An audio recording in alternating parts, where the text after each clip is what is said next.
I just would like to share with you a little bit about glare control, and because sometimes glare is being considered as being something very weird, but it's really not. It's just about the difference about a big black background and a little white foreground. And if this gets too powerful, it gets unpleasant to look at. If you think about the car coming against you on the dark highway in the evening or in the night, it's very unpleasant to look direct into the headlights. If it's a bright sunny day, it still may feel unpleasant, but it's not the same level of unpleasantness. That's why we conducted some studies a couple of years ago, actually back in 2000, where we had a person looking at a suspended fixture, a globe. We asked the person to adjust the brightness of the fixture until it felt unpleasant.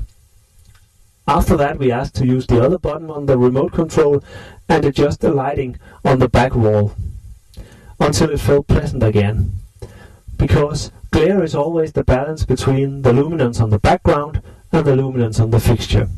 So we noted the power of the luminance and the background and asked the person to turn up the lighting even more.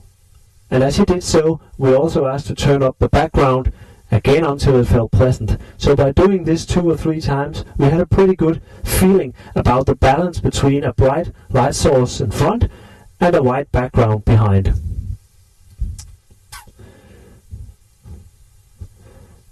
What I want you to take away with this is, whenever people talk about a product being glary, you have to stop them. No product is glary. It's only about the product used in a certain installation, put up in the ceiling in a certain pattern, suspended over a table on a certain place. No product is glary. It's always the installation.